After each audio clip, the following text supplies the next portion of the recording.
In 1996, Pfizer sent a team of doctors to Nigeria to test an unapproved drug on dying children, without telling their parents it was an experiment.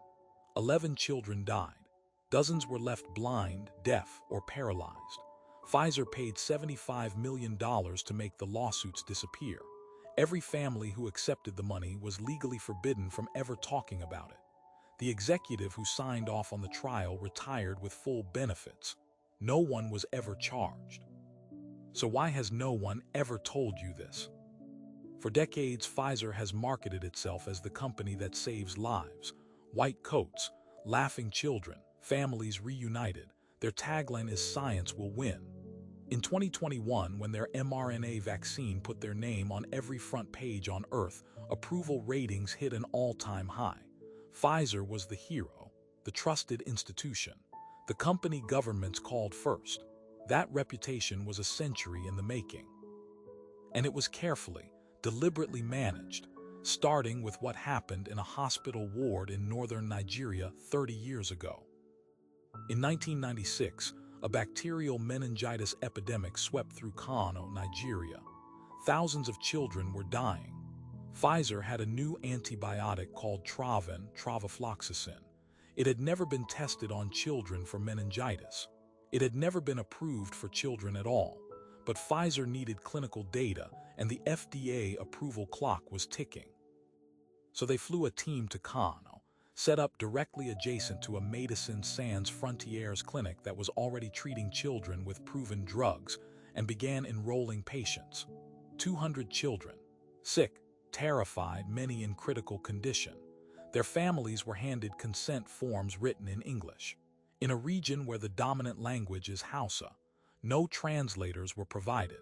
Some families later testified they were told the drug was already approved. Others said they were never told their child was in a trial at all. Pfizer has disputed this, but the documents tell a different story. Here is what makes this darker than ordinary negligence. Pfizer didn't just test the drug, they tilted the experiment to make the results look better than they were. The children who weren't given Travain received ceftriaxone, a proven meningitis treatment made by Roche. Standard protocol. Except Pfizer administered that group at half the established therapeutic dose. Half, which made the comparison drug look weaker and made Travain look stronger than the data actually supported. 11 children died, 5 on Travain, 6 on the underdosed comparison drug. Pfizer cited those numbers as evidence the trial was a success. In 1997, Travain was approved by the FDA for adults. Pfizer called it a breakthrough. Nobody mentioned Kano, but that's not even the part they really didn't want out. The story might have stayed buried forever. But in 2000, a Washington Post investigation began pulling threads, and the Nigerian government launched its own inquiry. Pfizer produced a letter, dated 1996, from the Nigerian National Institute for Medical Research, granting ethical approval for the trial. Without it, Pfizer had run an unauthorized drug experiment on dying children in a foreign country. That letter was the entire legal foundation of the trial. Forensic examination found it was a fabrication. The institution that allegedly signed it had no ethics committee in 1996. The committee wasn't formed until 2001, 5 full years after the letter was supposedly written. The document that made the trial legal was created after the trial ended, after children had died, after the investigation started. Nigeria sued Pfizer for $7 billion. The lawsuit alleged that Pfizer's lead Nigerian medical director was pressured to produce that letter retroactively, and that when he refused to go further, he was quietly removed from his role. The 11 families whose children died received $175,000 each. The families of children left disabled received less. Every single one of them signed a non-disclosure agreement before they saw a dollar.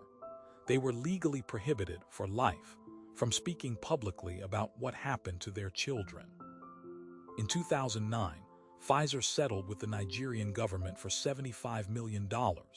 They admitted no wrongdoing. The settlement terms did not require Pfizer to acknowledge the flawed consent process, the fabricated ethics letter, or the deliberate underdosing of the comparison group. The agreement was sealed. The FDA conducted no criminal investigation despite having received the Travin trial data as part of the original approval package.